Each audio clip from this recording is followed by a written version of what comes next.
Police say the suspect scouted the Top supermarket back in March and had plans to take his rampage even further. Well, joining us now is Graham Wood, staff writer for The Atlantic and a political science lecturer at Yale University.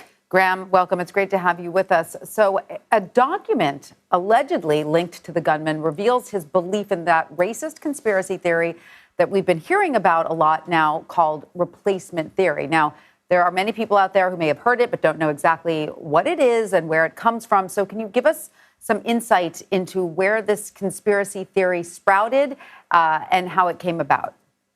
Sure. There's versions of this conspiracy theory that have been around for quite some time. And actually, you can go all the way back to the ideology of Nazi Germany, where you see versions of that applied to Aryans in Europe who thought that they, too, were going to be replaced. And so the basic version of it in the American context is that the population of the United States is subject to a conspiracy to replace it with another group of people. And those people are immigrants. Those people are generally just non-white people. So the versions of that are out there range from Democrats want to do this by getting immigrants to come in who will vote Democrat. And that's something that Tucker Carlson, for example, on Fox News has suggested.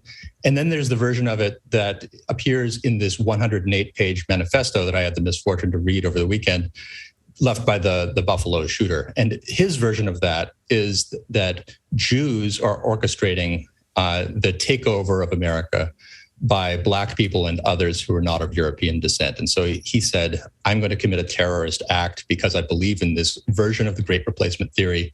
And it will tell anyone who's not European descended white American that you will not be safe on our territory. Yeah, Graham, and this isn't so much on the fringe. I mean, you mentioned it's in some mainstream media. You've got some politicians who also cite these sort of things. A recent AP poll suggests that roughly a third of Americans believe that a conspiracy is underway to replace people born in the U.S. with immigrants for electoral gain. So how significant is a number like that, 1/3 of Americans? And what does it also say about domestic extremism in our country?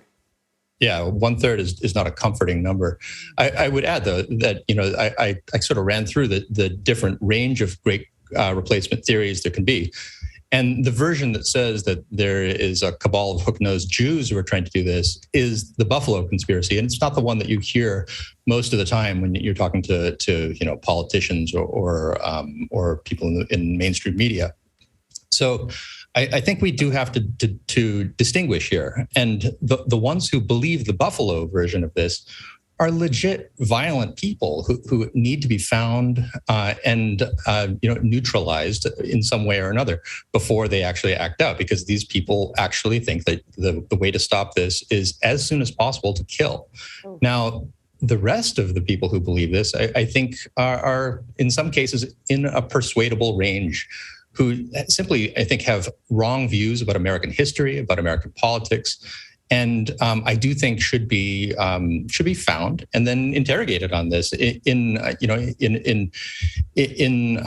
public, in the sense that they should be asked, what are your views and why do you believe this, and then argued against on the air. So I think all versions of this theory are wrong, but some of them need to be dealt with by law enforcement, and then others by public conversation, which is the best way, I think, whenever it's possible to deal with bad ideas is in public and in sunlight. Law enforcement and public conversation. Sunlight is the best antiseptic. But I want to ask you what you think is the root cause of the rise of this extremism that we're seeing in the U.S. Obviously, you mentioned this is not new. You've seen this in Europe. We've seen this in other forms in the U.S.